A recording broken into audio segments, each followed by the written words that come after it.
How's it going, everyone, and welcome back to another episode of Buddy's House of Horror podcast. Today is a big day, and I'm very excited to be bringing you guys the first terrifying top 10 of the Halloween season, or rather, a top 12. We've covered the Nightmare on Elm Street series, the Halloween series, and now it's time to finish the trifecta of slasher franchises. Today, we're going to be ranking every film in the Friday the 13th series from worst to first, and I can't wait to share the conversation with all of you. So we're going to get right to it, but first, if you guys haven't already, please make sure you subscribe to my YouTube channel and turn on notifications so you know when new episodes of the House of Horror come out, as well as give this video a thumbs up to help support the show. Or if you're listening to this on Spotify, Apple Podcasts, please make sure you subscribe over there as well and leave me a rating and a review. So without further ado, we're gonna get right to it, so now let's get spooky.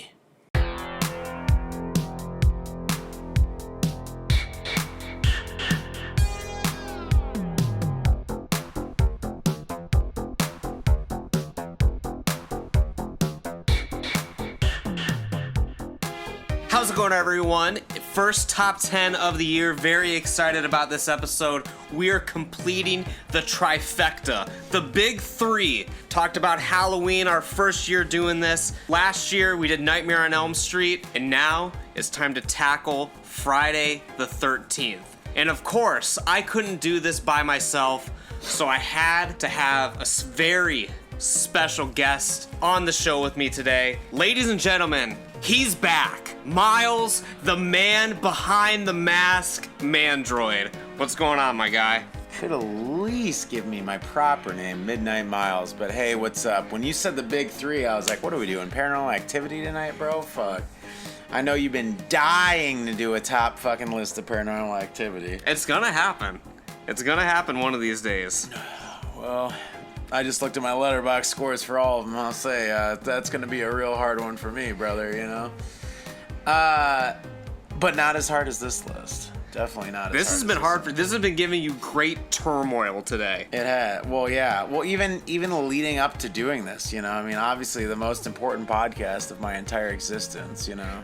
You seem very thrilled to be here. No, I know I am. No, I am. Of course I am. We're getting into the spooky season. The spooky season is upon us, my dear friend. It's upon us. So, you know, look at that beautiful fall background on your excellent TV. Oh, I need to set the mood. I'm gonna put some stuff on the Chromecast. We'll set the tone real fast for this. But how's everything been going, my man? It's been a while since we've done one of these. This is our first top 10 of the spooky season. First podcast we've done together in a while. So yeah, what's been going on, bro? Not much. I'm trying to think. What was the last one we did for your House of Horror? The last one we did that was just the two of us was when we talked about Scream and Texas Chainsaw Massacre, like back in January or February. Oh, God, yeah. There we go. Yeah. Got a campfire going on the screen. The only thing that could have made recording this podcast better was actually doing it outside around the campfire. True. We actually should. The only problem with it, because I would love to do one outside, it's just the AC units outside are just so fucking loud. Buddy, no matter what time of year it is, keeps his house at a chilled 66 degrees. Probably. That's a bit of an exaggeration. Should be at 666 degrees, bro. Oh my God, 66.6 degrees. Not much has been going on, man. Just trying to, you know, deal with how chaotic the world is, and, you know, just trying to not lose my fucking mind over, which you know that I do sometimes, I guess. But we also have Midnight Mocha next to me. The good old boy is with me. He's chilling. We're just shy of his 14th birthday on October 20th, so if anyone out there wants to wish Midnight Mocha a happy birthday after they hear this, put it in the comments or on whatever, you know, whatever you're gonna listen to, whatever Buddy'll post it. You know, I mean, we'll splice a photo of Mocha in right now in the video if you're watching it on the YouTube version. So give the old man a shout out. How many of the Friday the 13th films has Mocha watched with you? Probably all of them. Probably all of them at some point. I feel like. It's funny, the past year, I think I've watched the remake 2 or 3 times. Not like, it was like people were with me, they're like, oh, I never saw that, or I want to watch this, and I'm like, all right, we'll throw it on. And I actually, it's spoiler alert. It's not gonna rank super high on my list, but I do have a pretty fond appreciation of the remake. I'll be curious to see where it falls on your list. I feel like our lists are going to be the same in some regards and wildly different in some regards. But I guess to back up a little bit on this, and Miles is grabbing the beautiful box set of all the films just as a quick reference here. Yeah, we're going to put it right in front of us. I also have this excellent fucking box set.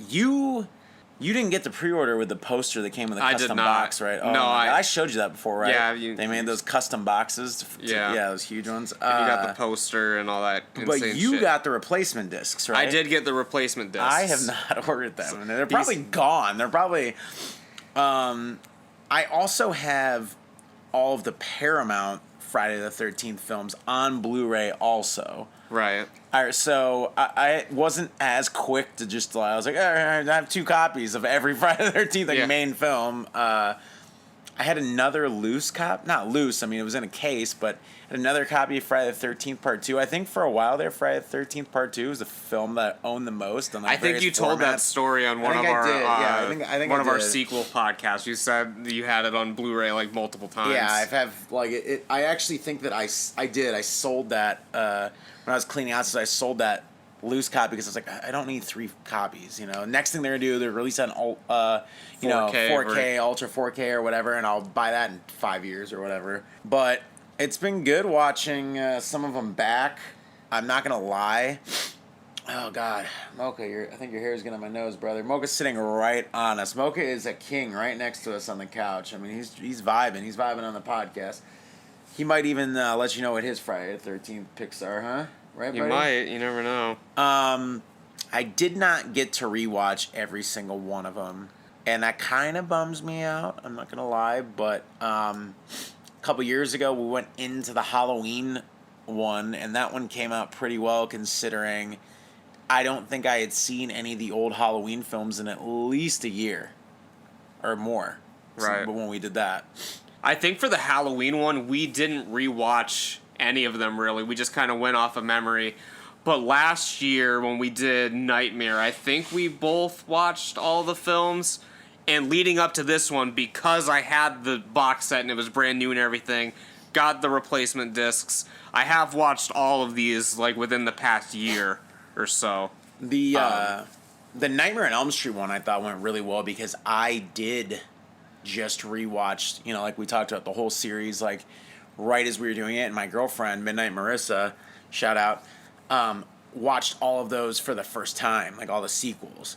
So those were very fresh. And still probably, I think I said on that podcast, the Nightmare on Elm Street sequels as a whole, the whole series, I've watched less than Halloween or Friday the 13th. So this one's going to be based more off of your instinct. Because out of the big 3, I mean, it's no surprise these ones are your... These are my absolute favorite. I don't know why I gravitated to Friday the 13th. I think because as each individual film, you can kind of throw one on, and as long as you understand the most baseline, which a lot of them do recaps of, that Jason, was drowning in the lake because the camp counselors weren't paying attention. His mother worked at the camp. He saw her beheaded and, set him off on this basically vengeance, this killing spree. I mean, that's really all you have to know. 1 minute of that, and then you can just go into a Friday the 13th film. You don't have like Halloween where it's like, okay, you're following the family. He's trying to get his sister. He's trying to do this. Like, all these films where they kind of all have to fall in line together. As a horror fan, you could throw on, like I mentioned, Halloween 4, and it's fine because but if I'm bringing, like I said... If there's no context going in. There's no context going in. Like, Midnight Marissa watched Nightmare on Elm Street. If she didn't watch 1, how would she understand 3? You know what I mean? Or something like that. I mean, right. You might be able to enjoy it, but you're not going to... Like, you're going to be like, who's this Nancy? You know what I mean? Like, right. It's not gonna hold the same weight. Where the other night we watched, Jason Takes Manhattan, and right in the first 5 minutes, they talk about the urban legend, basically of Jason being out there because they're near Camp Crystal Lake, and boom, it gets into the story. Like, it's a good standalone story. Some of these films, where I think that's why not why I gravitated towards them, but they were easier to watch, and they also were probably the most fun of the main three, in my opinion. See, I think, like me, when I was getting into horror, I don't know if it was, like, subconscious of that, but for me, it was almost completely, like, the exact opposite. Like, for me, I was interested in Michael Myers' story. I was more interested in Freddy's story, like, going film to film and stuff like that. Like, Friday the 13th, to me, like, even when I was getting into film, it, like, lacked some sort of, like, substance, I guess. It doesn't have, I mean, it doesn't have as much substance as the other franchises. I mean, you're on the nose with that. And just, like, as a kid, like, these were the ones I gravitated towards the least, I guess. Maybe it's because of that story element, I'm not sure. I mean, the only recurring character that we really get is Tommy Jarvis, and I mean, in every film, it's a different person playing him. It's not like Halloween where you see Laurie go through her arc, or even with the Thorn trilogy, you see Jamie Lloyd or whatever going through her stuff. But yeah, like, when I was younger, I watched all of them, like, at least once. But It wasn't like Halloween, where every day it's like, all right, which Halloween am I going to watch? Which which Nightmare on Elm Street am I going to watch? Right. And yeah, I mean, that's how I felt back then. I mean, right now, I would still say out of the big three, Halloween is still my favorite, but the other two, it's kind of like a toss-up. Because I would take Nightmare films over some of the films in Friday the 13th, and vice versa. I mean, I think you'd mentioned before in other conversations we've had that you feel that, I'm not going to say the quality, because that's pushing it, but maybe the consistency of the Friday the 13th franchise, it doesn't dip, in my opinion too, doesn't dip as much as, let's say, Nightmare on Elm Street, or completely change from going from an actually, like, fairly terrifying imagery, body horror, gross out effects, into one-liners and Freddy in sunglasses by the end of this, and in less films than Friday the 13th, and technically in less films than Halloween. Right. I mean, Friday definitely took over the 80s. 8 of the 10 years of the 1980s, there was a Friday film that came out. I think the only ones that were missing was, like, 83 or 84 and 87. I can't remember which. 84 was part 4, wasn't it? 84 was part 4, so 83 was the year there was not one. Because it was 1980, 81, 82, and then 84. Okay, and then 87, right. I don't think there was one either. I think that was the other gap. I wrote all the years down, but it's kind of like spread out. Yeah, I think you are right, throughout my notes. Because New Blood comes out in 88. Yeah. And also they were all released theatrically, which is uncommon. I mean, even like fucking Jason X and like all that stuff is in theaters. Yeah. I mean, all the Nightmare stuff is in theaters too, but it's less films as well. Like a lot less films, so. I mean, they really, you kind of have to think maybe Nightmare on Elm Street's success kept Jason in theaters as well, because New Line ends up, buying the rights, and, so that they can eventually do Freddy versus Jason. Right. And I mean, we'll talk about that in a minute, but I definitely think that there's a lot of Nightmare on Elm Street influence in this, because, I mean, up until the mid-'80s, it was pretty straightforward. And then Freddy's taken over, and then all of a sudden, the Friday the 13th, they sort of become a little more supernatural. Yeah, so, everything. I mean, really everything. Well, the hard part of these things, too, just like with any franchise, is like, what do you do once you get past 4 or 5 films? I mean, look at in the modern era, where there are maybe less horror franchises, or less horror franchises going the full distance, where... like the Marvel films, I mean, they've rebooted so many of them, or done alternate things, or this or that, because there's only the character can only survive so many insane Trust me, they've done it moments. enough. I mean, if there's anyone that knows how to make the same film multiple times, it's the Marvel films. Yes, exactly. Very successful, obviously, as anyone listening to the podcast knows, but, at some point, they thought, oh, it's a good idea, and especially a box office draw, to call this the final one, or to kill off the, either the villain or the main, character or whatever. And then they're like, oh shit, that made $100 million. we gotta do another one, you know, like, and so they have to find ways, which I always thought, especially these 80s horror franchises, was very interesting to me because they weren't so safe sequel to sequel. Whereas we just mentioned Marvel, like, they have a pretty standard, not that there isn't a standard template for the Friday the 13th films, but there's stuff to me is pretty paint by the numbers a lot of time. They're not going to go into some crazy, you know, arcs about, you know, Venom doing this or some of the more violent and graphic things. They're going to keep it, you know, they want to make the most money possible. Where, like, these, they're like, oh, Jason's going to go to space and then he's going to get fucking upgraded. Like, I'm like, all right, that's the creativity, quote unquote, that I want to see, you know? So do you have an intro or anything before, like an intro that you want to talk about more about the Friday the 13th? I mean, I know it's kind of what we're doing right now, but... I mean, nothing that I haven't really said. I mean, I rewatched all of them since getting the box set, as I mentioned. My opinions about some of them have changed a lot. And making this list for me, I don't want to say it's difficult. Making the other top 10s, I mean, this will be a top 12 because there's 12 films eventually that we're going to be talking about. But with Halloween, like, I knew which one was the best. I knew which one was the worst. Like, this one, I guess maybe because I don't have as much nostalgia for it, or just because a lot of them are pretty much a little similar.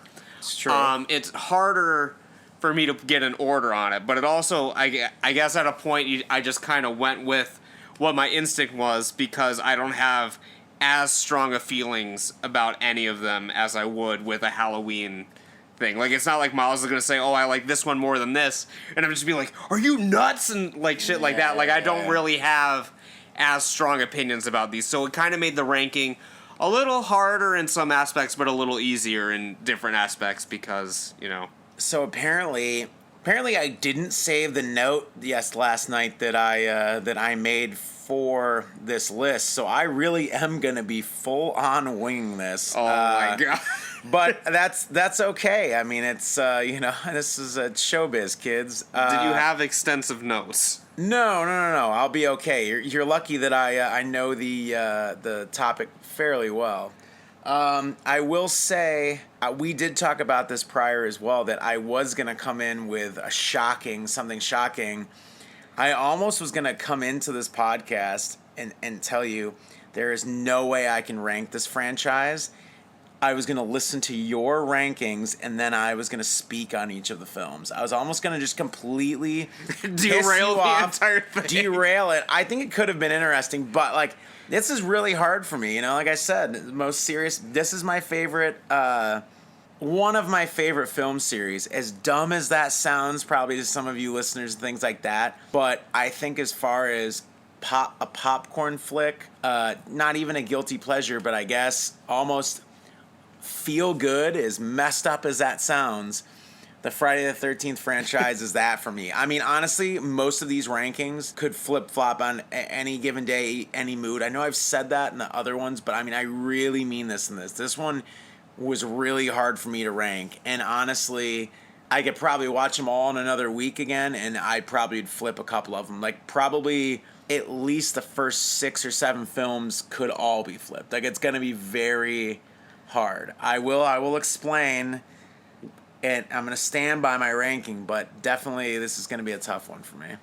So this is Miles's favorite Friday the 13th as of now. As of now. Literally, by the time this podcast comes out, it could be completely... Could be different. Get back at me. But I did have some notes, so I might have to feed off you a little bit on this, but I think that the two of us can pull it off. Okay. Whatever you think. I'm going to crack open my beer on that note. I got some zombie dust because Jason is a zombie. So I wanted a spooky beer. I was hoping they'd have one with like a hockey mask or something on it, but I guess this will do. What do you got? You got Elvis juice? I have the non-alcoholic Elvis juice. Oh my god. We're actually recording this on a Monday night, and I've just been trying to watch my shit lately and be all right. Mocha's laying his head right against me. He goes, "You're a good dad." That's what he's saying when he's doing that. But and I got to get my son home, Mocha, later tonight. But it's pretty damn good. And apparently it's only 20 calories per that's beer. good. So yeah, it's just it's pretty refreshing. But don't worry, soon we'll be cracking some pumpkin ales, brother. Don't you worry about that. We should have for this, but it's all right. He is a zombie in most of the films, so I appreciate it. And Three Floyds has hard art. There's some hard art in that. Shout out Three Floyds. Sponsor us, please. Yeah, that'd be great. Or Brewdog, I don't care. Anyone. Sponsor us. All right, well, we ready to dive into this? Number 12. Okay, one last thing then. It's fucking atrocious that there is not a 13th Friday the 13th film out yet. One of the only other things that could have made this more perfect if it was the top 13 Friday the 13th. And we did it on a Friday the 13th. Then that would have been... I think the gates of hell would open up if we would have done that shit. But anyways, you want me to go first? Do you want to go first? You're the guest. You're the guest, man. All right. Well... You got them all in front of you. Yeah, I do. Which one brings your piss to a boil? Which one of these do you despise? Yeah, there we go. Trying to get the clicks, the listens. To be honest, I didn't watch this one before we did the podcast. I have not watched. This is probably the one I have watched. I haven't watched this one in at least 3 to 5 years. I'm not no lie. Maybe I watched half of it a few years ago. I can't remember. And I wanted to watch. Oh, I just lied on the podcast, but you can leave that in there. I watched this and fell asleep once where I'm living now, so it had to be within the last 2 years because this week I moved 2 years ago. I'm telling you this right now. There's only one true answer for the worst film. It is, but the thing is, I like this and I enjoy parts of it because how different it is. Now, don't yell. This might be the point where you yell at me in the podcast. Is it not going to be what I think it is? No. Just no. All right, don't pull a Jared. Let me finish my sentence, please. It's in the 90s, so you're fine. And I take this akin to a much better, much superb film, so please don't lose your mind. But I love how New Nightmare is so different and does a unique take. Right. On a lesser note, and it doesn't work as well, Jason Goes to Hell, I like what they were trying to do, and let's be honest, the opening is fucking hard. When the cops, they're all sitting there and he's getting hit by like 1,000 fucking bullets in the beginning, it's fucking hard. So, starts off with a bang, and then it kind of is like a limp dick for parts after that, but I like the effects, I like what they did, I like the story, it's just... Maybe it's too different from the rest of them, and it's just not as good. So you can now rip it to pieces if you want, but both of ours are Jason Goes to Hell. I know. I knew that going into. I knew that going into the podcast. I assume that most of the listeners probably feel the same way. Some people probably hate the remake, but that's the only other thing I can think of. Well, I'm not really gonna rip it to pieces because, as I said, I don't really have strong opinions about any of it, but it's by far the worst out of the franchise. Like, I don't even think... I know some people online don't have it as their worst film, and I think it's completely blasphemous. Because I think... That's pretty blasphemous. Like, I think that all of the rest of them have way more enjoyable moments than Jason Goes... And I will say this, even though there are some films in here that I don't like, and there's some films in here do you actually don't like a couple of them? I don't like Jason Goes to Hell. Okay, but that might be the only. That might be the only one. I thought you said multiple, so I was like, oh wow, all right. I think that this might be the only one I straight up don't like, but every film in the franchise does have things in it that I do like, whether it was intentional or not. Right, exactly. This was, of course, from '93. This was the first one that wasn't made by the same production company. It wasn't made by Paramount. It wasn't Paramount. It's in Youngstown, Ohio. There we go. Pretty that's close actually to us. Where my girlfriend is from, that area, so that's nice. But yeah, there's things I like in the film, so I guess I'll go over that in the beginning. Like, there's a lot of hilarious moments in it. Like the cheesy, I don't even know if you remember this if you haven't watched it in a while, like the fucking news broadcast where it's like security guards dead, the coroner dead, another coroner missing. Yeah, It's like absolutely I vaguely remember this. ridiculous. Yes. I love Kane Harder has a cameo in this as one of the security guards. True. A lot of great moments with that. There's an insane the tent kill is probably the best one in there. It would have been cooler if it was Jason doing the kill instead of the possessed coroner. There's a head slammed against the door. There's a lot of good gore in it. I mean, like, there's Especially good effects, especially like, for big budget. 93, you know? I mean, that was, you know, I will say... I want to talk about something else with the franchise, but I'll touch back on that later. But I will say, from what I remember, there are better kills. Oh, God, I might as well say it now. But the kills are a little more inventive or better than Jason Takes Manhattan, because I just watched it. I know I complained about that the other day to you prior to, because I just saw you the other day, about how a couple of kills were a little weak for Jason. Obviously, there's some amazing moments. We'll touch back on that later, but... I will say the special effects goes off and Jason Goes to Hell. But yeah, Jason Goes... I mean, story's atrocious. Acting in most parts is atrocious. Just like all... What about the guy who's hunting him? The guy who's the sheriff or whoever he is, the main... He's pretty good. I mean, he's all right, I guess. But overall, like, it's shit. Like, there's no... I mean, I still enjoy parts of it. But it's undoubtedly the worst out of the franchise. I think it might be the worst out of the big three. I think this might be the worst film out of all of the big three. Besides maybe the the Nightmare remake. That and Jason Goes to Hell. The Nightmare remake is definitely worse than Jason Goes to Hell, in my opinion. And I don't even mind the Nightmare remake as much as most people, and I think I talked about that on that podcast. You might have, yeah. But yeah, I mean, I'm not gonna rip it to pieces or anything. I mean, you did. But I'm not breaking it down scene by scene. I know. But it's stupid. I mean, like, they're borrowing from Halloween again, sort of, because like what he's trying to kill off. Only a member of his bloodline can kill him off, or something stupid like that. And right. I don't know. The worm thing is fucking stupid. Like. How this got approved, I have no idea.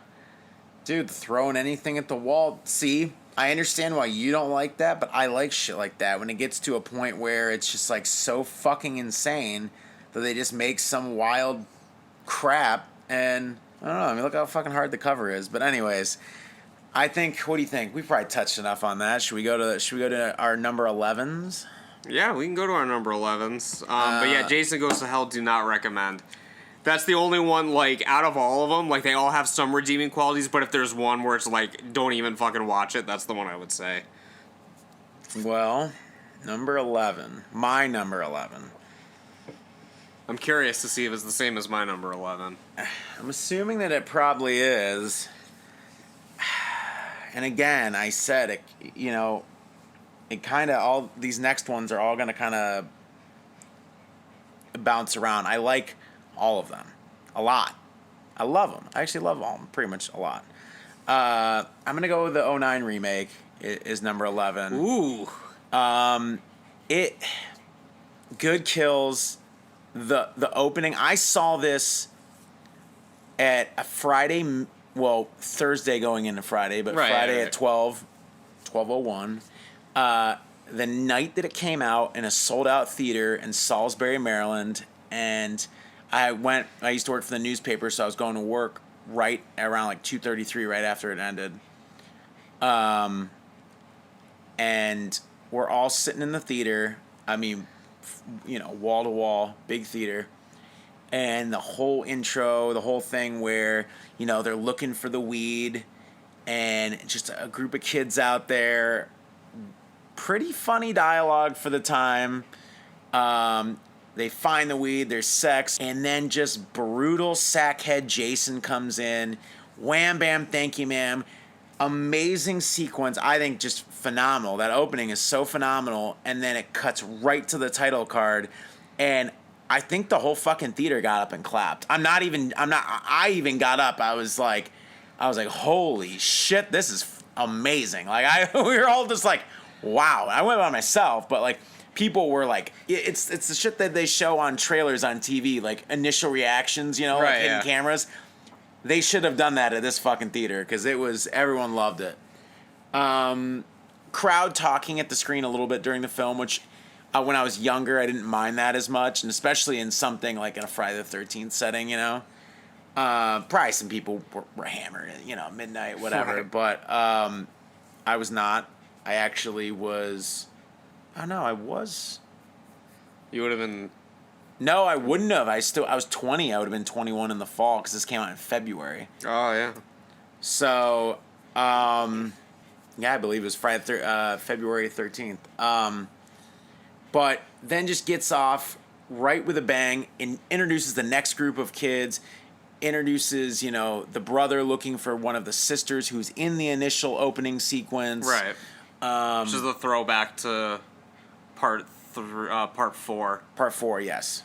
So it kind of encompasses the first 4 films and like the main parts of it within the first 45 minutes. I mean, it just sets everything up, but it does it in a streamlined, like, good way. You know, I mean, really compared to a lot of the remakes, especially talking about the Nightmare on Elm Street remake, it definitely is above and beyond that. Good kills. Jason is super menacing, tall, you know, just relentless. He kind of has more of almost like a compound in this, you know, at one point, you know, kind of maybe a little too Texas Chainsaw-y and like in regards to some of the things they have set up, but it works. I mean, Platinum Dunes produced this remake, the Texas Chainsaw, and the Nightmare on Elm Street remake. So I mean, I feel like there's a little bit of a similar vibes feel, with them, with all of them.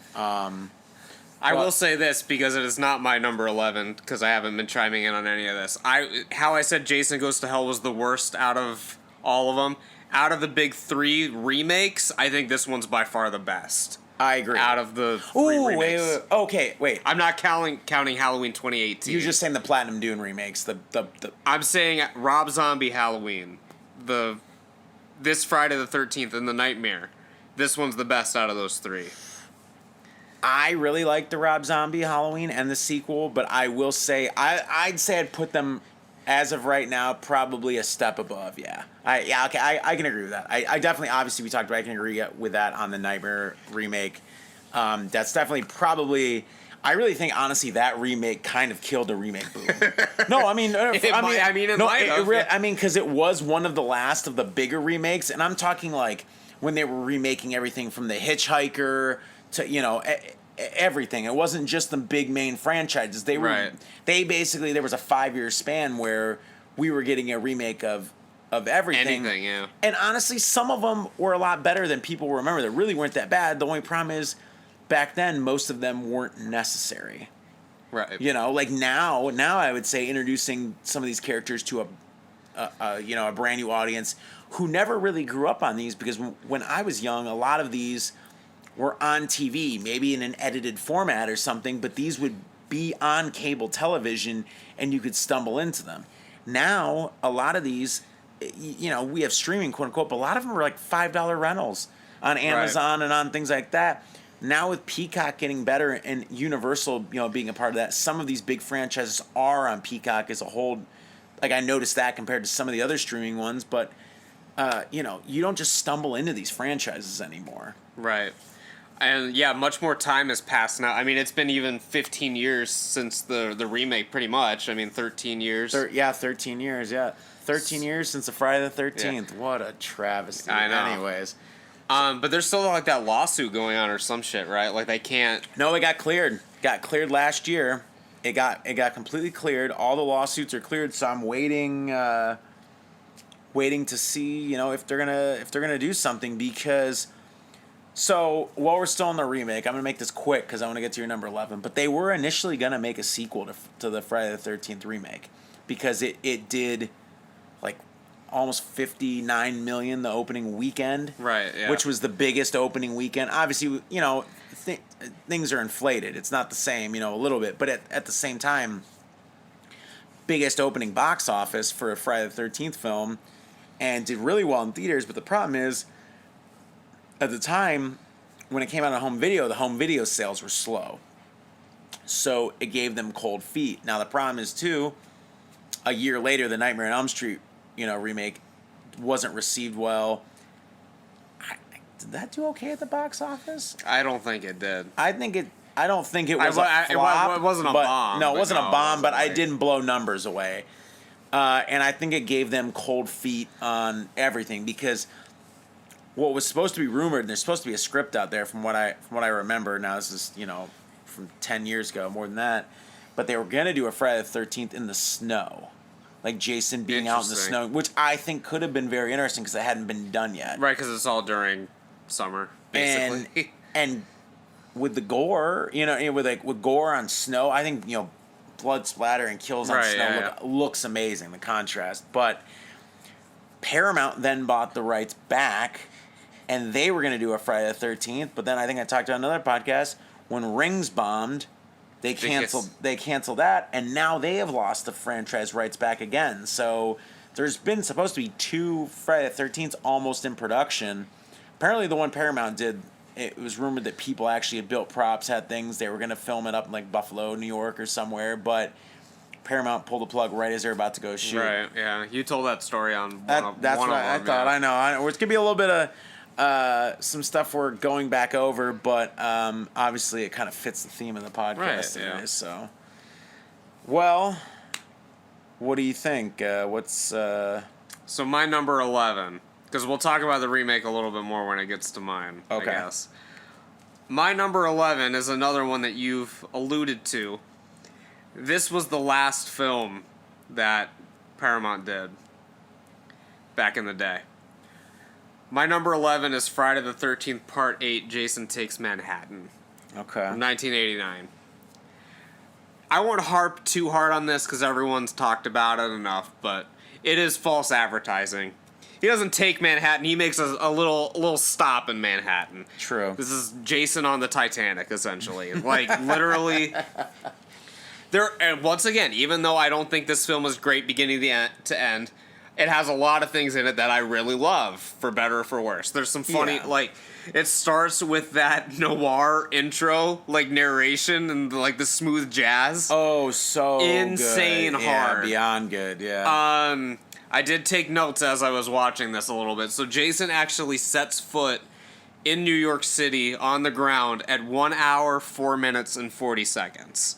Nice. So, film's basically over. Yeah. By the time he takes Manhattan. Again, it's considered one of the last true Friday the 13th after this Paramount would sell the rights to New Line Cinema.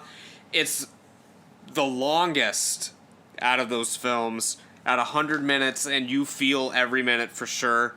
It is a little bit of a bore at points in it. One thing I really love, because we've talked about this in other shows, Foster's Beer, big advertisement in Times Square, absolutely legendary. Of course, I love I'm assuming it could be a nod to They Live, with the longest fight of all time. Oh, when he's just punching him repeatedly, knocks his head off. He's like, "Just lay one on me," or whatever he says. He says, "Give me your best shot," which we can all agree that's one of the best kills in the series. But I feel like they kind of had to do something at that point in the film. They almost really only kept that guy's character alive just for that scene, right? Because he's the only. If you're listening this far, we're hoping that you've seen every film. If not, I guess, whatever. But only 5 of them that we know of make it off the ship. Right. That they're on throughout the entire film and make it to New York City. This kind of track suit boxing athlete, which there's a scene where they're boxing in one of the rooms, in a makeshift ring in on the ship. It's just to show that, hey, this guy can box. That's the only reason that whole scene's there. The only reason his character makes in New York City is so Jason can fight him on a rooftop and punch his fucking head off. But anyways, continue. I don't know. I guess the reason I have it ranked so low is just because it's probably the biggest disappointment out of all the films. Because Jason Goes to Hell, I mean, even just reading the title or knowing anything about it, you're like, all right, I know this sucks. Jason Takes Manhattan There's so many cool things you could have done with this. And I know shooting in New York is expensive. They were only there for like 2 days or whatever. But you could have shot more stuff in Vancouver when you were shooting there forever how long. Like, you're literally on this boat for an hour. Yeah. Pretty much. I will say, well, so on 11, my number 10 is probably going to be Jason Takes Manhattan. Okay. That was kind of always where I had it. So I was kind of waiting. I was like, all right, I'll just say it. I think the boat idea is a really cool idea, actually. But if they just didn't put that in, if they didn't have Takes Manhattan or anything like that in the title. Imagine you did a whole film of just on the boat. You did a whole theme of like water-based kills. The end of the film, they get to New York. The next film is Jason Takes Manhattan. Exactly. Yeah, that would have been the big thing to do. I will say, considering I admitted that I just watched this one, I will say obviously it looks like it has the biggest budget of any of the films. Maybe it doesn't, but there's a lot of fucking locations in this, even within the boat. I mean, they're not just in one rooms. Yeah, there's legitimately, like, I was watching it. There's at least 20 locations in the boat. I mean, they're in a boiler room. They're on steps. They're on the deck. They're on another like boiler room-esque area. They're in different cabins. They're in ones with different mirrors. Like, I mean, there's really. Right. They really took the time and on that, but like you said, I understand the false advertising. Should it be called like Jason Going Overboard or something stupid like that? If they even said Jason Takes a Boat to New York City, I'd be like, for fuck's sake, at least it's honest. Watching it, when I always think about the series, and I don't really think about like ranking them, but I always think that I like Part 8 more than I do. I do think, as I mentioned earlier in the podcast, it's a good one you can just throw on and not know anything about it, because the kids in that opening scene where they're on that little private boat floating by Camp Crystal Lake, they just perfectly, hey, did you hear about blah, blah, blah? And then they're there, and then, I will say the way that they revive Jason is fucking hilarious in this, and I loved it, where they just happen to hit that super mega ultimate billion thousand watt whatever thing, and it electrocutes his fucking body that's still under the water from the end of New Blood. And he's like, oh shit, gets up, jumps on the fucking boat, kills him, and he's off. You're off to the races. They don't waste a lot of time. It's dumb, but it kind of makes sense compared to some of the other dumb shit that they do in the fucking film. So, again, a lot of things I love about. I mean, I love the fucking punk kids in Times Square and he kicks the boombox. But then you get like stupid shit like, oh, Crystal Lake is connected to the fucking ocean that leads to New York now. Yeah, like it's just some of this shit. I'm like, okay, if that was true, it would probably go down to, what do they call that? I'm gonna show my ignorance here. I went to Asheville City Schools, but was it not a tributary? Or like a little river connecting? Like it would just be a small. Like, usually when something trickles in, a pond or something trickles into a bigger body of water, a river, it's just it'd be like Jason walking down a stream. Like, it'd be up to his, waist. Like he'd just be walking, doing there, and be like, okay, now I'm in the main part that connects to the ocean, literally. So, definitely a stretch. Definitely, like, when they get on this legitimate cruise ship, you're just kind of like, I don't think they're in Crystal Lake anymore. Especially because just watching that, it cuts right from them being on a real tiny boat, them getting killed, and then it's just a brand new group of kids getting on a giant yacht. Like, there's no explanation. It's just an edit right into that. So, I think I talked to us tonight. It feels a little disjointed. Like, a lot of things that happen, especially in the beginning, it's just like, like you said, the intro where they show parts of New York and all that stuff goes right to these kids. Then it goes to another group of kids, and then you're on the boat, and then it's funny because the boat's going down, and they're like, "Let's get on the the life raft," and then somehow they just end up in New York City later, and it's like somehow Jason swam from what it seems like 10 miles or something like out of nowhere, like I don't know. I mean, at this point, obviously he's super fucking natural. Apparently, he has sonar, radar because he knew how to walk through the ocean to get to New York City to the same fucking dock that they have, like. Right. But I think this one, like you said, you kind of just suspend disbelief in any of these, but this one has the most stretches of common sense or anything like that. It has a hard poster. I know that's probably my favorite poster. Beyond. Besides hard. the original, it's probably my favorite poster. And again, the kills, as you said, the kills are kind of weak. I think the MPAA at that point was like, so harsh on horror. This was 89. Horror was definitely horror and like gore in general was definitely getting a lot of flack. I mean, it beginning a lot of flack for the whole 80s, but I think with diminishing returns and everything as well, especially at this point on the big franchises, I think they definitely toned down some of the gore. I will say I appreciate the head punch and they show it. I almost feel like they toned down the gore, made the kills kind of basic, just so they could punch a guy's head off at the end of the film. Like, honestly, like, watching that's what I think. Like, what's the one that you hate, like the harpoon to the eye thing? No, it was just to the chest, and the harpoon was like a little, the knee, like the harpoon to the eyes in another one. Yeah. The harpoon on this, it's the kid that's having sex the girl that's having sex, and she doesn't even try to like move because he opens up the the little compartment in the boat, and he just basically he's poking her, like he's giving her like a shot, and she just her chest there's a big obviously there's probably like a blood packet or something or tubing underneath, but it just and she's like and just dies. I'm like honestly that wouldn't even go halfway through your body, like but again. Friday the 13th, that's just me nitpicking. I just don't think the kills are as good in this. But that's my number 10 then. You're 11, my 10. What do you got for 10? We're on to my 10. I don't know if this is a hot take or not for number 10.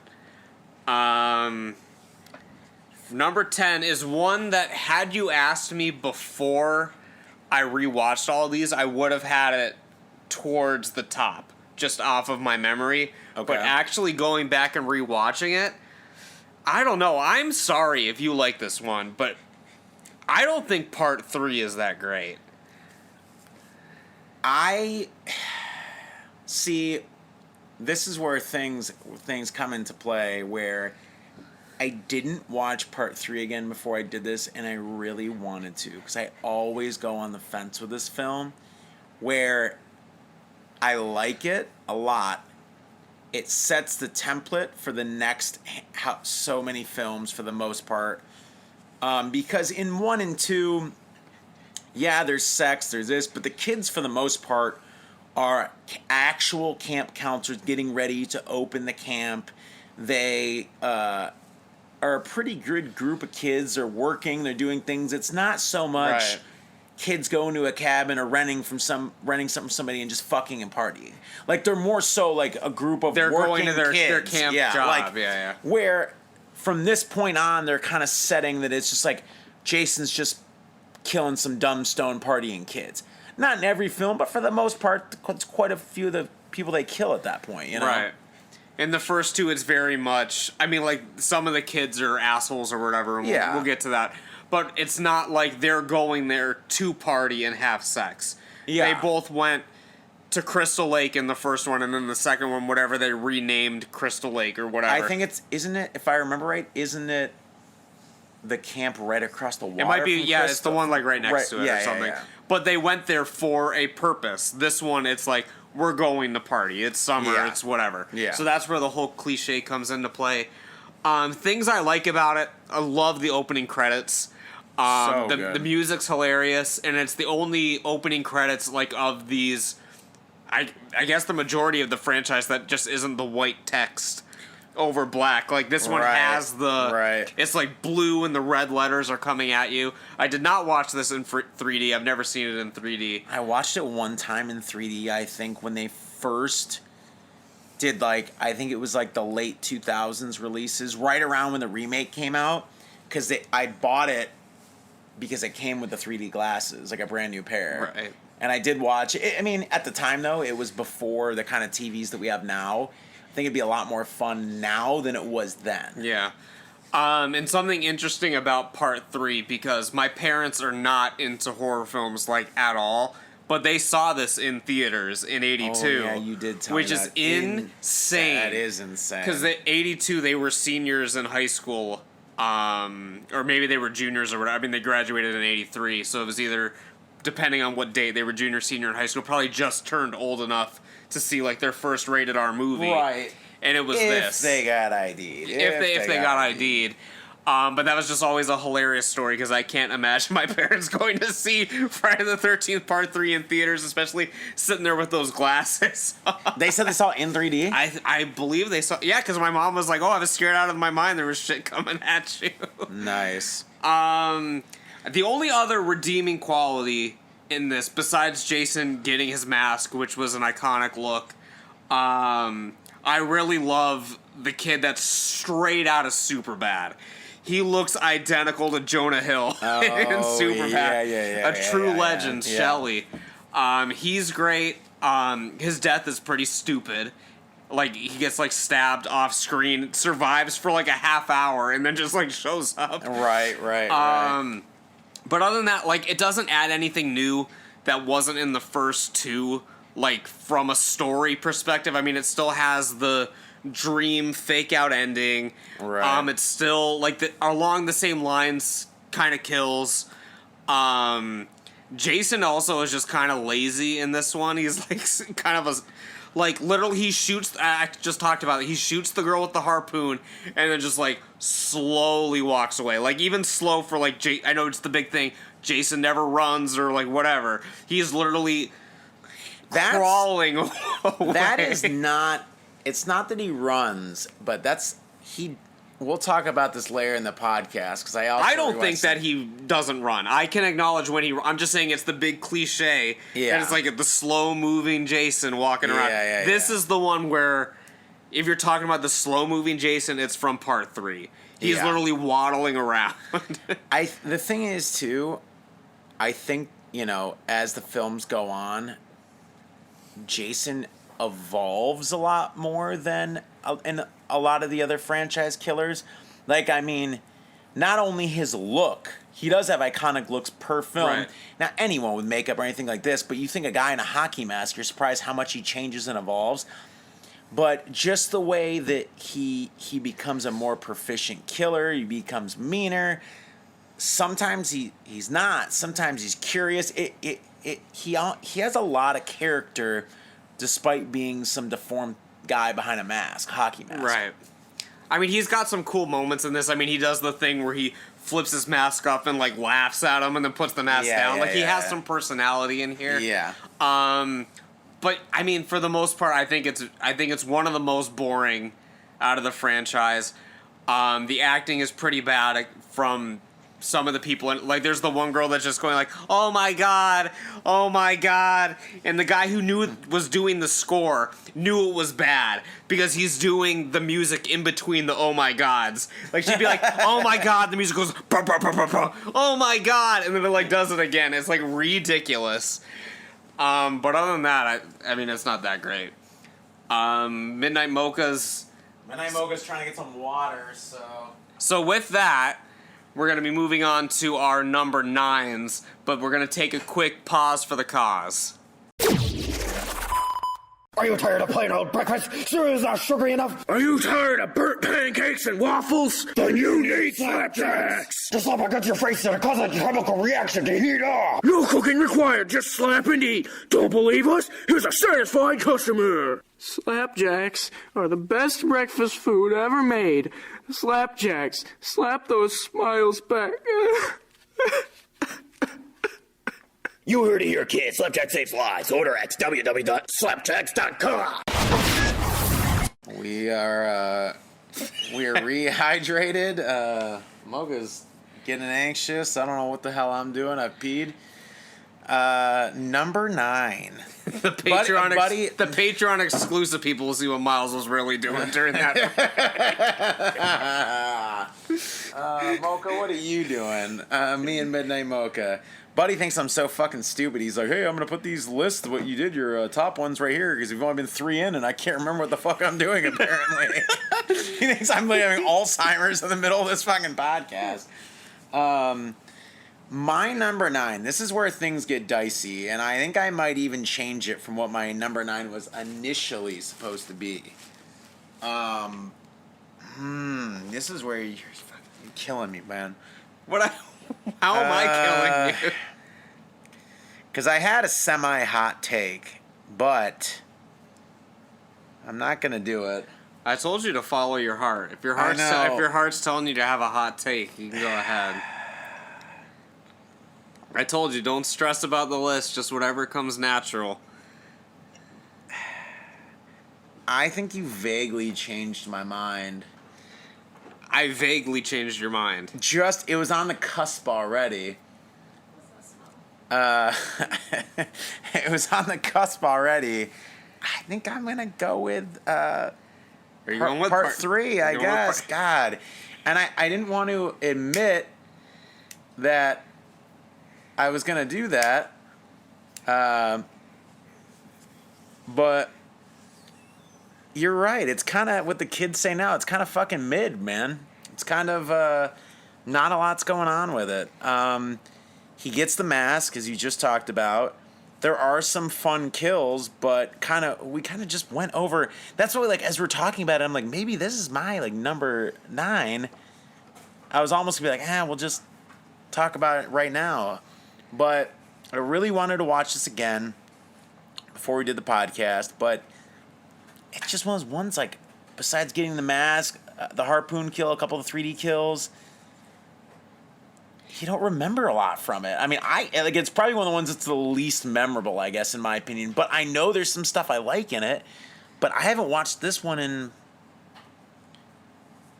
maybe a year and a half. But, like, every time I watch this, I'm always like, oh, I forgot that happened. Or, like, I remember the barn, obviously, the right, yeah, stuff like that, the whole ending, and, like, the and obviously, kills. and, like, it is a 3D film, but it's not 3D in, like, the good way. It's a 3D as in, like, oh, they're pointing a baseball bat at you, or they're juggling balls in the air. They're cooking popcorn at the stove and it's coming at you. Like, it's not like Jason is putting the machete, like, right at you all the time. No, it's a lot of, like, dumb shit. This is the beyond gimmicky 3D, you know? Like, didn't Jaws 3D come out in the same year? Weren't these it was around the same time, big yeah. 3D things? And didn't Paramount do Jaws 3D as well?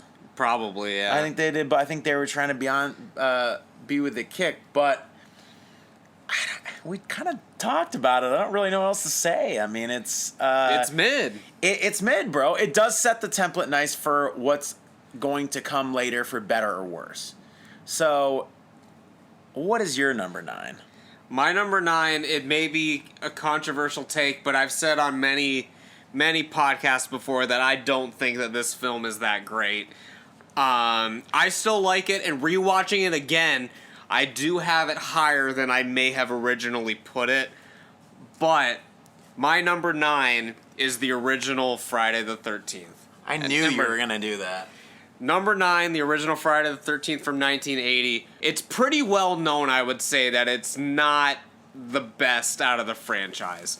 And we've talked about this in other shows. Besides you, because your opinions are a little bit different with some of these, it's universally recognized the original Halloween is the best out of the franchise. Same with Nightmare on Elm Street. With Friday the 13th, that's never really been the case. Can we agree with that? No one's ever said I mean, the first one is the best. Even when I have quote-unquote hot takes or just my own random opinions about everything, I'm not. That's not. I'm not going to dispute that. The series is more well known for its sequels than the original, whereas most franchises, as I said, the first one can be seen as the best. I mean, there's no bones about it. It was a ripoff of Halloween. It's a ripoff of Hitchcock films with the music, and the second one rips off Hitchcock a little bit too, with like the Shrine of the Mother and all that. Constant POVs like in Black Christmas, and it comes from a lot of like Italian giallo films, right? Like the I'm stalking you, I'm obsessed with you, you're right. And it's not to say that it's bad that it's referencing or ripping off these things, but it's just that the filmmakers didn't really have their hearts into it, because Sean Cunningham at the time, he's making like these family films and they're all bombing. And he's like, fuck, like, Halloween made a shit ton of money. Yeah. Like, we gotta do that. Yeah. So that's what they do. They make a fucking like a stupid amount of money. Right. For the cheapest film of all time. Well, I mean, you know what, I'm exaggerating, but just had a great title, great poster, great marketing. Like, had it not been called Friday the 13th and they just called it, Killing at the Camp, or like whatever the hell they would have called it. Killer Camp. They could even just something so... Because how many 80s films have good films, fun films? Like, okay, The Funhouse, Tobe Hooper.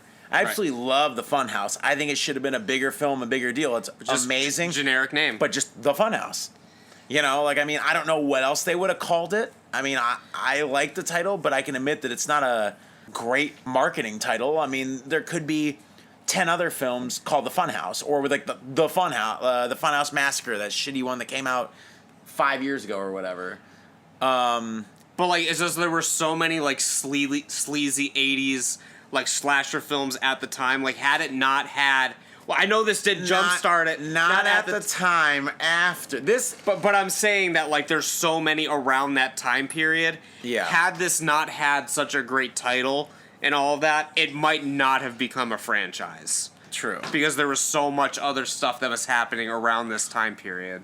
Also, very easy to make sequels to, because, you know, it could be filmed in one big location. Especially, you could rent out.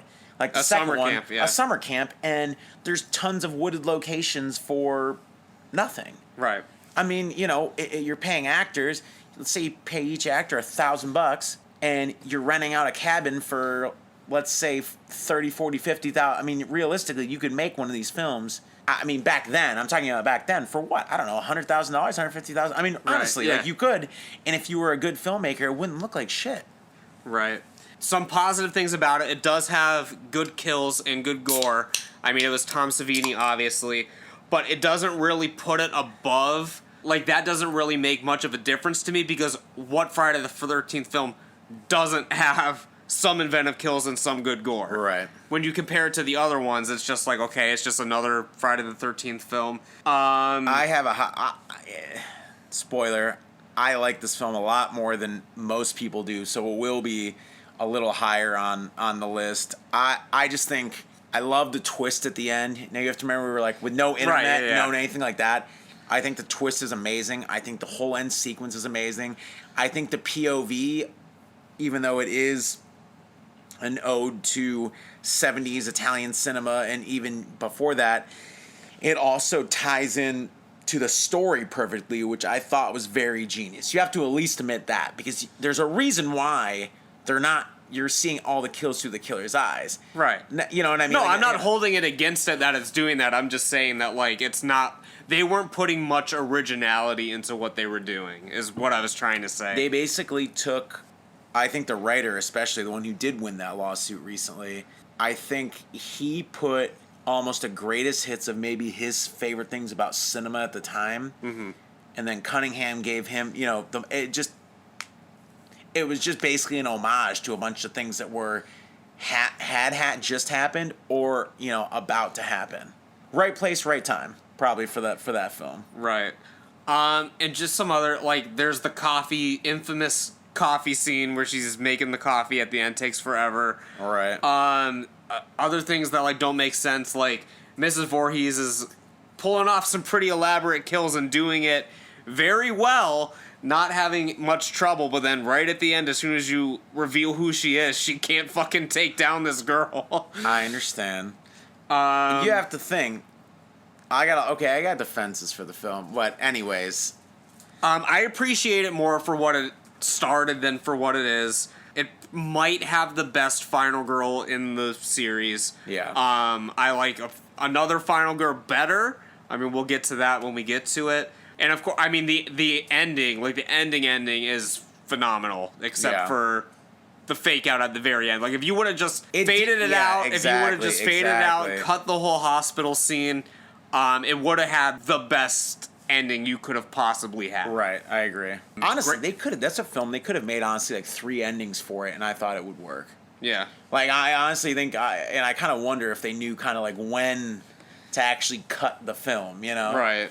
Because I think you could have ended it multiple times. Yeah. I think there were definitely moments all towards the end that could have actually been great endings and worked, or even cut part of another part of the ending in at a different spot and ended the film. And that's another thing that, like, again, it's a ripoff of Carrie, but it completely fucking works. Like, it was so, like, it's a better jump scare than the Carrie jump scare, I think. I mean, they're both great, but, yeah. I mean, whatever. Again, after rewatching it, I like it a lot more than I did prior to this. I know, because you and Jared have ripped me on it for being such a huge fan of the original. I have probably watched the original. I've probably watched the first two the most. I've done a lot of double features in my life where I've put on one or two and been extremely satisfied. But I also really like early slasher films. Like, I really enjoy everything from, obviously I love the original Halloween, but like basically everything from like 80 to 83 when it is some of the Italian homages and some of the Italian thrillers, a lot of POV stuff. Very inventive stories for almost all the killers of like the main. I'm not talking about the main big ones like Friday the 13th or Halloween, but like The Burning, My Bloody Valentine, stuff like that. Have these very inventive stories that work and also work with the location that they're filming in. Right. So I think the early slasher boom, I love it. Huge fan of that era. So we're up to what? You're number 8? Yeah. Because that was 9. That was, because I am going in first.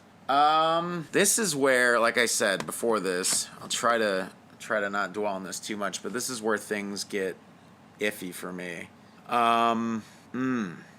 I think the next two or this one. Did I change your opinion? No, is the original your no. This is the one. These are the numbers that I was going back and forth on, and each for their own reasons.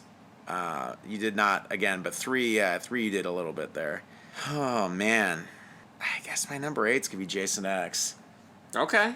So Jason X is the one that I think I actually saw.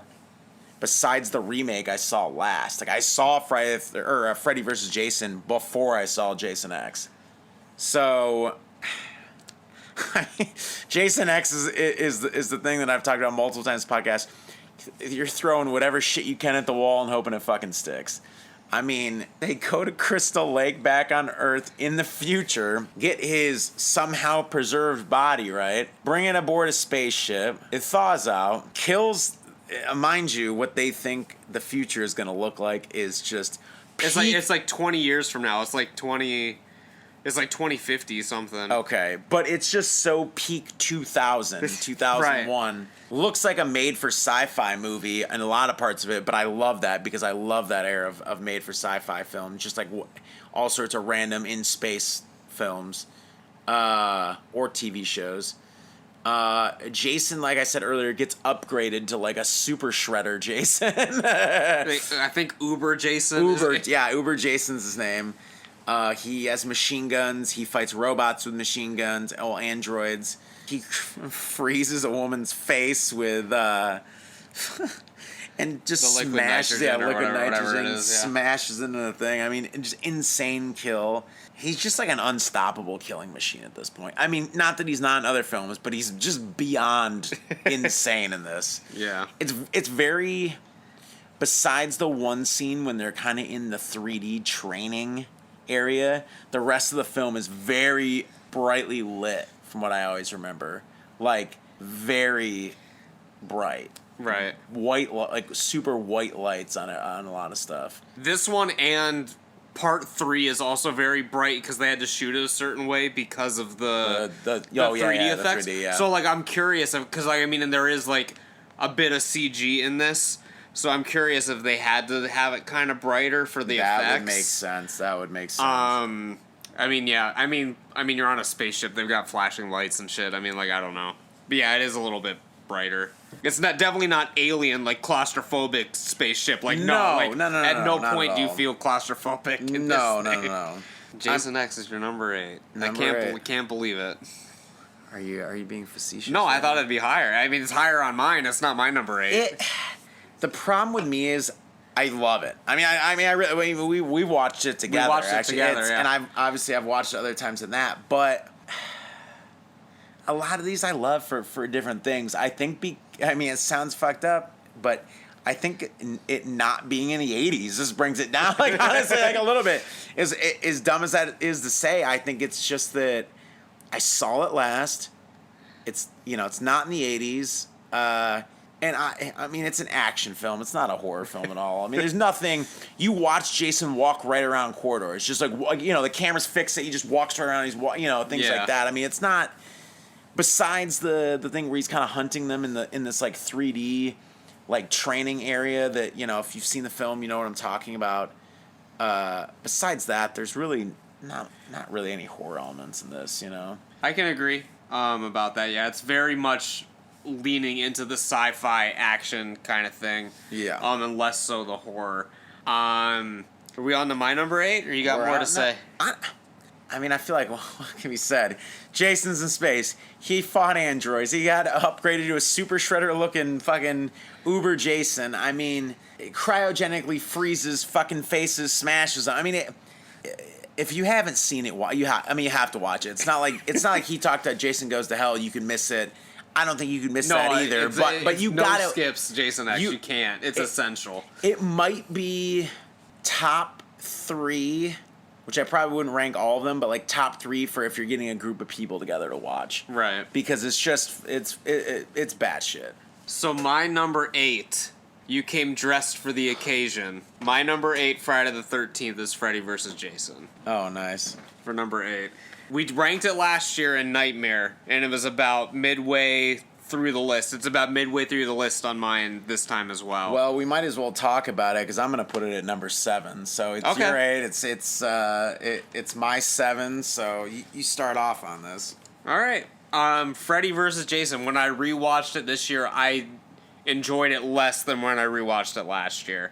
There's just something about it this time. Like, I don't know if I just was more fresh and was just like, oh, I can't believe I'm fucking watching this again. Right. Or what it is. And for me, and we talked about this last year, for you said it always felt more like a Friday the 13th film. For me, it always felt more like a Nightmare on Elm Street film. Maybe it's just because Freddy actually talks and he's like a main character and stuff like that. Yeah. But for me, it just always fit in better with the Nightmare films for me. I will say that I rewatched part of this and fell asleep, I don't know, sometime earlier this year, and the way that it is shot at times is very Nightmare on Elm Street. But the way that the story elements and things that happen on a lot of it, let's say especially in the middle, is very Friday the 13th. So I can agree that maybe it's the perfect mashup of the styles of them. Maybe it's me being a bigger fan of Friday the 13th, where I'm, you want it to be a Friday the 13th. Yeah, exactly, yeah. So for me, it's hard because with these franchises, like these lists that we've done, I almost just want to take Freddy vs. Jason and just let it be its own entity. Right. Because it stands alone, and I always have a hard time with like mashups or even remakes, like listing them in comparison to stuff that's not the same. Yeah, it's just it's especially a versus film. You know what I mean? Like, it's just, I don't know where to put it. It's great. It has some really entertaining moments. I said this on the other podcast. I saw it in sold out theater. I think this was the first. I was not old enough, by the way, but I was getting there. I think this might have been the first rated R film I ever saw in theaters. And I was 14, almost 15. Legend. With no parent. And I know I've said this in the other ones, but the kids next to me that were 8 with no parents, who saw tits, I think, for the first time that they can remember. I think this one we like to, especially because I do have memories, coming into my teens with this film and being outside of the theater I'd eventually work at, and it was the longest line. I've never waited in a line longer for a film than Freddy vs. Jason. I got there, it was like a 7 o'clock. We got there, we got dropped off at like 5:45, and the line was all the way through the parking lot already. Like, we got there, and we were like, maybe we have to mine just is before I had a cell phone. Cell phones at this time were still, most kids didn't have them. Within the next 5 years they would, But we were like, oh, when we get up there, we might have to use the phone and like be like, we got to get right home because we can't even get a ticket. But I think they actually, one of the few times the old Saybrook Theater, I think this is one of the, when they first started doing this because they remodeled it. I think they had it running at 2 theaters at the same time. You know, oh really? Now we take for granted, or like kids nowadays, there's 10 showings in a day. There's this many showings. Back then, you might have 4 showings in a day, and if a film's running in 2 theaters, that's it's like crazy, right? You're like, oh shit, I'll get a ticket for sure, you know? Right, and sometimes like because we had 2 theaters in our town.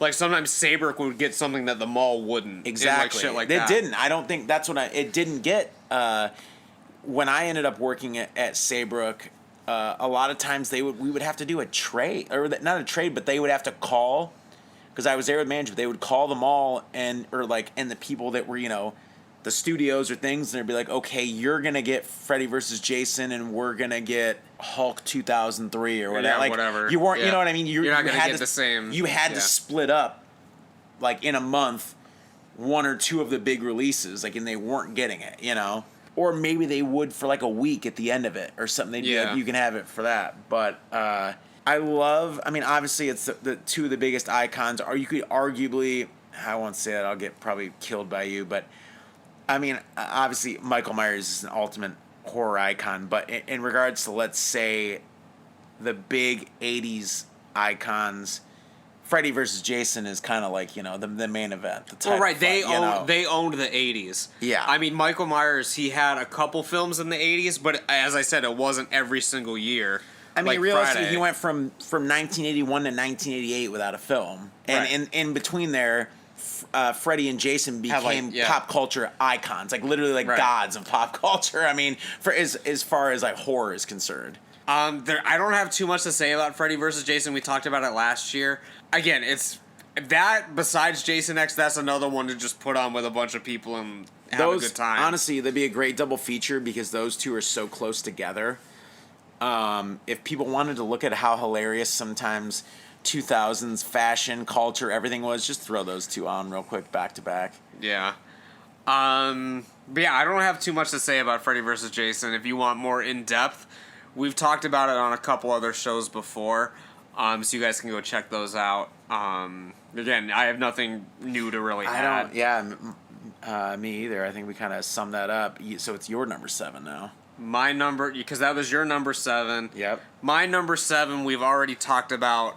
For my number 7, I'm putting the 09 remake. Wow. At number 7. I even forgot that we were getting this high without the talking about the remake. Yeah. Well, you said I was gonna yours, make a pun for a minute or a joke, but I'm not gonna make that joke anymore. So it's at the top part of the list. I mean, there's 12, so this is like right in the middle, number 7. I love the remake. I think, as I said, the remake is the best out of the remakes that were coming out of the big films at the time. I think it's better than the Chainsaw remake, too, if you want to throw that one in there. Ooh, I was hoping you weren't going to... Because I haven't seen that one in a long time. I haven't seen that one in a long time, but the last time I watched it, I was blown away with how much it holds up. The worst thing about it, to me, and I guess even... Because they're all right in... Well, I guess they might not all be right in a row for me. But Freddy vs. Jason and this one, they kind of don't, to me, feel like a true Friday the 13th film. This one, to me, all the elements are there, but something about it's just too polished. There's too big of a budget. There's just something about it that's lacking the trashiness that I want, I guess. And it has trashiness in the story, but just the way that it... This one, they actually try to make him scary. Like, there's not even in the originals, and I think maybe that's what I love about it too. There's a lot of hokiness at times, or times that are unintentionally funny. In this one, he's like a legitimate, I'm a fucking killer. Like, I'm gonna kill you. Stay off my fucking lawn. Like, it's like, get out of my fucking property, basically, or I'm gonna fucking kill you. Right. And I guess another reason... And I guess it's a double-edged sword, but another reason why I can't really rank it higher is because although I love that it's basically the greatest hits of Friday the 13th 1 through 4, that's kind of its biggest downfall too, right. For me at least. Fun fact about this one, we were talking about the Saybrook Theater and long lines. The longest line I ever saw at the Saybrook Theater was for Transformers. And Wow. Miles was like, where am I going with this? Because this was made by Platinum Dunes, Michael Bay. Yeah. Were you aware that the character in this film is the same from Transformers? The douchebag guy is in both films as the same character. I found this Really? out when I was researching this. Really? Whatever, the nipple placement guy or whatever. yeah, he's in yeah. Transformers as the same character. Jesus Christ. What do you mean, like same credited character, like in Yes. the credits? Yes. Oh my. It is the God, same guy. Wow. I forget what his fucking name is, but I will find it. Shout out to him, that dude Travis Van Winkle. I just remember his name because it's so. I don't Travis Van Winkle, he played Trent, and he was Trent in both Friday the 13th and Transformers. know. Wow. He was the same dude. He was in. So technically, we can get same- Freddy versus Jason my versus God. Optimus Prime. That would be the greatest thing of all time. Or it would be the worst thing, and I usually love the worst thing, but I don't think it'd be the kind of worst that I would enjoy, and that's hard to say. I really liked him though, that Travis Winkle guy.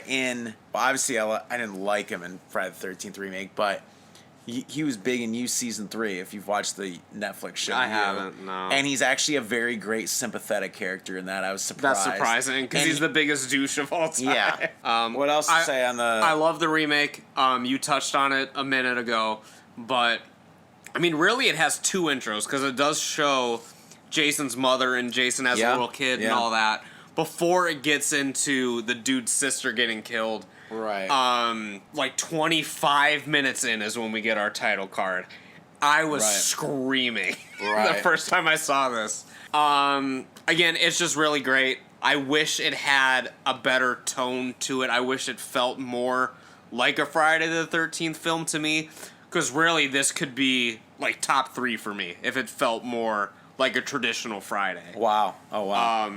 But it doesn't. So, I don't know. I really love the remake. We watched it recently, me, you, and my wife, Yeah? a couple weeks ago. Love it. I love it. I watched it with Midnight Marissa too. Like I said, I've seen it I think 3 times in the past year, which is a lot actually. So man, we're really getting up there. Huh? What are we at? Number. This would be your number. 6? This would be your number 6. Well, it's funny because now we're on all the. We've gotten through the remakes, we've gotten through the '90s stuff, we got through the 2000s stuff. Not all of us have. Well, that's true. Man, number 6. This is where, when I made these notes last night, I left a couple intentionally blank. So I was Just to see. I was very torn. As much as it pains me to do this, the next 2 are definitely a toss-up. It's tough. It's really tough, and this changed definitely because I did watch a couple of these, and they went higher on the list. He's thinking. He's pondering. This might be the hardest in the entire Number 6 is the hardest. 6 and 5, just because these should flip flop. Man, this will be the most controversial one. Probably if anyone's listening, they'll be like, "Why that one?" Because which one is in your dead center, and which one's going to be slightly above mediocrity? Your number The 6. reasons, and I just watched this one. If it's what I think I'm going to pick, and even then I'm changing. I'm like, I don't know if this is going to come across right, but all right. I think I'm going to put Friday the 13th Part 4, the final chapter, at number 6. That's fine. I actually, Like I said, I don't have strong opinions about any of these. but I mean, most like- people on most people's list, that's either number 1 or number 2. Right. So, being number 6, That is a hot take. yeah, I mean it's fairly hot for I guess, anyone's listening to this. I've always wanted to like the final chapter more than I like it. Well, it's been shoved down your throat your entire life that this is the best one. Yeah, but when I first saw it, I didn't know. It was still like early. I didn't know that. Right. I didn't know. I watched him and I'm like, oh, that was fine. I watched this legitimately last night because this is the one that was. it was griping me. You know, it was bothering me. Man, almost. This is the first one that introduces Tommy Jarvis. This one definitely has more of a, not more of a story, but they try to have more moving parts in it. And the runtime's only 91 minutes. They're really trying to cram a lot. And the first 5 minutes are flashbacks to the first 3 films because they're toting this as the final chapter. And it was also a few years later. I mean, there wasn't VHS readily available yet. Exactly, yeah. So, funny as we're talking about Elm Street, Jason was supposed to end before Nightmare on Elm Street Right, was exactly, starting. yeah. So, crazy to think about the 80s. Jason in this is a lot different than I would say in 2 or 3. Like I talked about his character evolving. Right. But he's very fast. If there was a prototype for the Friday the 13th remake, how Jason moves and acts, I would honestly say it was this film. Right. So, which you kind of touched upon, we just talked about it, but he's very fast. He's killing people. Like, the kills are all very, like, quick and violent in this. Like, he twists the guy's fucking head around.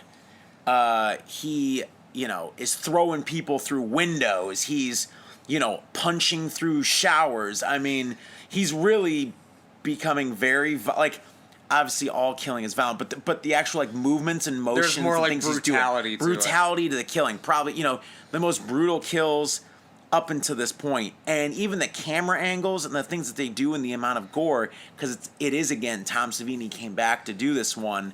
The level of violence in this, honestly, even watching last night, I'm like, God, these kills are brutal, very... There's much, I just said it, but, there's much more, physicality to it. Because, Yeah. I mean, in the first couple, we talked, Jason shoots the harpoon, there's a lot of stabbing. This one, he's literally crushing someone's head against the shower. Exactly. With his bare hands. Yeah, I mean, it's very inventive. The special effects are, honestly, that was probably between this and Day of the Dead, but knowing Savini a bit and knowing people that are close to Savini, I mean, that's when, he started taking a step back from doing a lot of stuff on his own. I mean, he was employing groups of people to do it. I mean, he wasn't designing everything.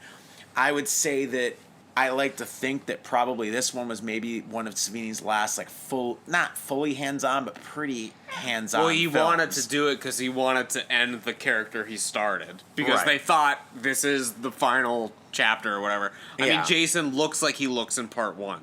That face is similar. They based his look off of... Yeah. If he theoretically would have grown up, he would have looked like this. So... I just don't... the teenagers, to me, in this one, are just, completely unlikable. I mean... Which I guess you're like, oh, yeah, fuck it, kill him, get him killed, whatever. But, I kind of want to feel bad for the kids, or I want to feel, some skin in the game, we got the guy who's calling, Crispin Glover, a legend, a dead fuck. You could play a drinking game to how many times he uses the word dead fuck, but as kind of almost one word together describing Crispin Glover's character. And it almost seems like they're not even friends because Crispin Glover will try to have a conversation with him and there's nothing there at all. I mean, the guy always thinking about is either sex or being a jokester, but even the shit he's saying isn't even funny. I mean, it's just It sounds like your relationship with one of our friends. Oh my God.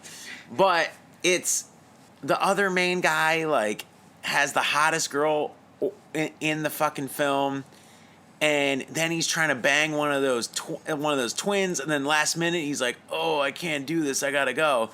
You've already been kissing her and dancing, it's I mean, I normally don't mind unlikable characters in films, but if it's gonna be something, it's gonna be one of my favorite franchises. I don't care if any of them die.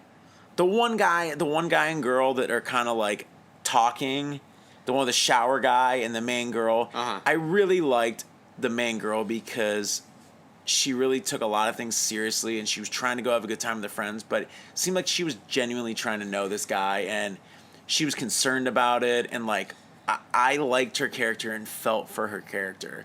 But the rest of them, even the Jarvis's mom and sister, I don't know. You got the guy who's looking for his sister, which, you know, you kind of touched on as a story in the remake. Even him, they're almost trying to add too many characters to the film, and there's a lot of moving parts. The first three are very kind of by the numbers. I mean, except for the twist in the first one. But this one, they tried to add a lot of other elements to it. And, you know, I really think a lot of this was them trying to have great stunts and great effects, too. Like, Jason, it shouldn't bother me. It's funny, it's enjoyable, but at the same time, like, something about me just doesn't like he walks into the side of their house and literally an entire side of their house blows away. Like, it explodes. Like, I'm talking about what looks like a wooden cabin, like solid wooden cabin wall that's connected to the window, but a whole part of the wall just blows away as Jason walks through it. And, like, he's just lots of glass effects. Savini, I know, really enjoyed that, but he was really on this. So many glass kills or people thrown through glass. Slow motion glass kills, yeah. Well, even Jason jumping through the fucking half of a house. Like, that's what I mean. Like, there's so many things that happen. Jason walks through what actually look like you know, we all had our grandparents growing up, older houses. You see these windows and doors are in a lot of, like, that Friday the 13th, especially this one.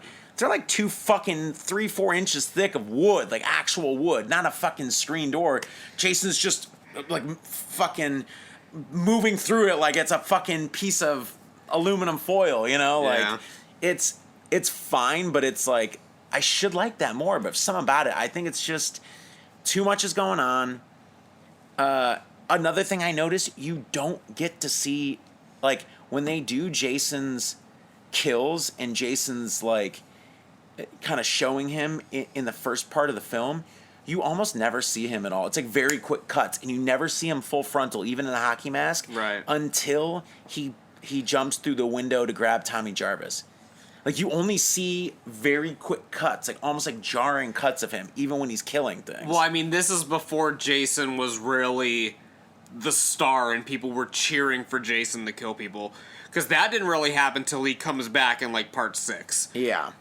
This, I mean, even in the first ones, especially part 2, they still keep him concealed for a lot of the time. Yeah. But yeah, he's definitely not shown as much as you would like him to be at this point in the franchise. Because by part 4, you would think we kind of know the deal by now. But they were still kind of doing what they've been doing up to that point. There's one of the...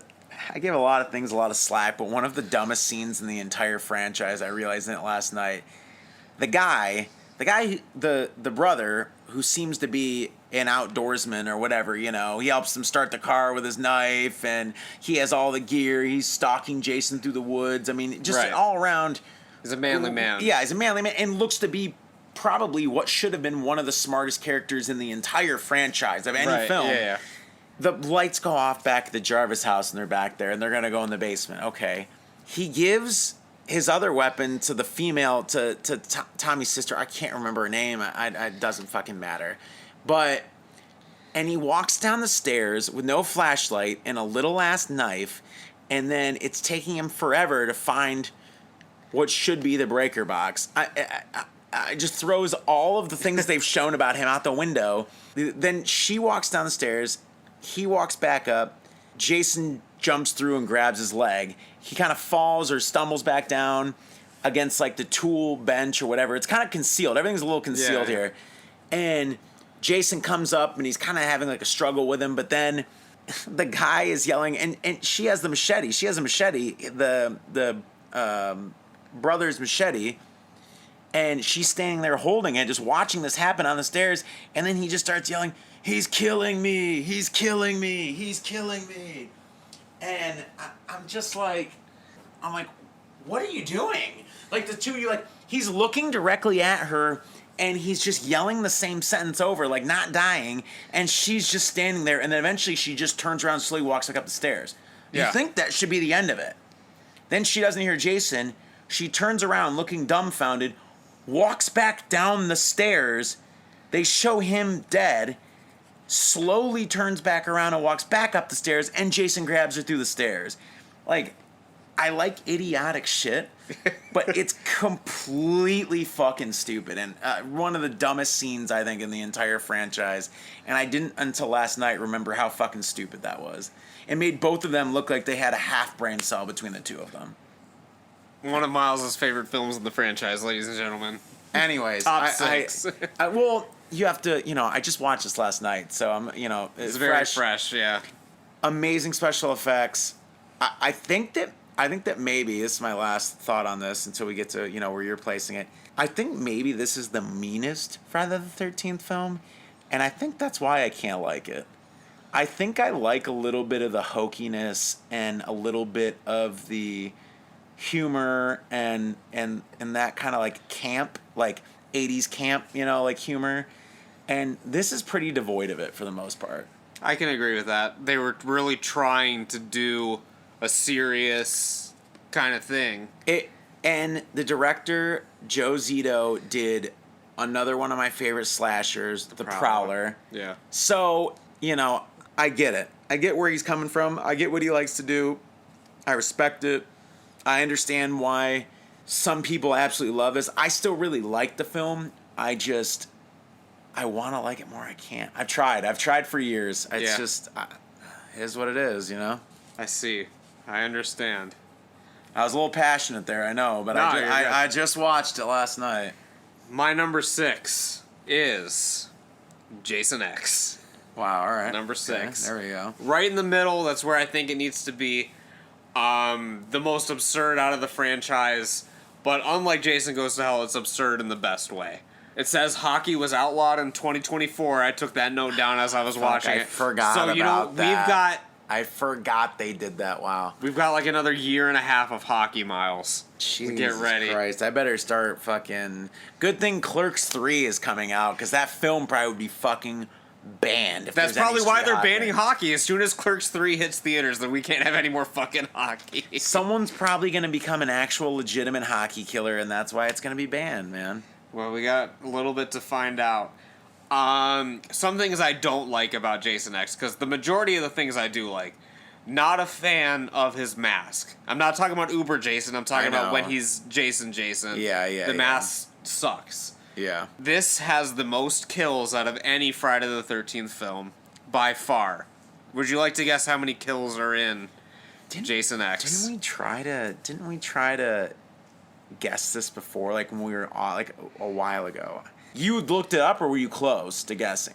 Or did you count while you were watching it? While I was watching it, I can't, because I did a little bit of research to see, so I don't have an exact number. But I'm telling you, it's higher than you think it is. I want to say, but I think I'm mixing up the numbers. I want to say I heard what it was online once, and it was hilarious. Like, I want to say it was around 50, right? Miles, there were over 20,000 kills in Jason X because he blows up a spaceship that's supposed to have an army. Oh, shit. That's supposed to have like an army on it or some shit. Oh, my God. Yeah. Oh, my God. I forgot about that. Oh, my God. What a legend. Jason, though, I think I read a list, and Jason still had... I think they put an asterisk next to this and talked about that now that you said that. But he still has the highest regular body count out of the main ones. Granted, he has the biggest films, but his body count is like 30 or 40 higher than like everyone else, I think. I don't know, like with Michael's new films, if that's still accurate, but probably up until that point, probably. Oh fuck! I forgot Halloween Kills. Yeah. He might have lost the title last year. Damn it. We need a new Friday the 13th. That's all I'm going to say. It kind of also serves as a best of the Friday the 13th films before the remake. True. It recreates several of the kills. There's a punch off the head with one of the androids. He punches her head clean off. Right. The sleeping bag kill, of course, with 2 sleeping bags this time. It probably has my favorite kill in the franchise, which we already talked about, which is the head on the counter. That's pretty fucking... The first time I saw it, I was like, okay. I mean, that's... Yeah.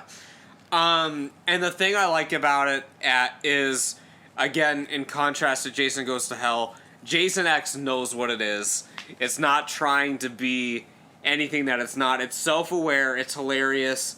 Again, it's got great kills. Uber Jason is a good look. I think the name Uber Jason is pretty stupid. But I think if you're gonna put Jason in space, this is the way to do it. It does play up more as an action film. I think the ending is an absolute riot. It's probably the best final fight in a slasher film. When he's like fighting the guy and then Jason's floating through space, like hovering through the air, and the guy intercepts him, and they're plummeting towards Earth, bursting into flames. I was gonna try to fight that, but for some reason I still forgot how insane that ending was. I was gonna try to be like, no, what about Freddy versus Jason? But then I'm like, started thinking about like, oh fuck. It's a masterpiece. It's incredible. I have it as part 6 because I really can't justify it putting it over some of these other ones. But Jason X is an absolute essential. Like, I would say you watch Jason X before you watch some of the ones in my top part of the list. Like, if you're only going to watch, like, a couple of them. Because some of the ones on my top of the list are more, like, deep cuts. Yeah. But Jason X is, like, an absolute, like, essential. I think that, like, modern day kids, if they were gonna party and they could like watch it and make fun of what they would consider is old in the 2000s. 2003. Yeah, like Jesus. So that's your 6. So we're really on to the top 5, huh? We're on to the top 5. I don't want you to see, you know, as I'm doing this in the in your collector set, I'm taking them away, so you see what my top 5 is. Well, process of elimination, I know what are in your top 5. All right. Well, all right. I guess it doesn't matter.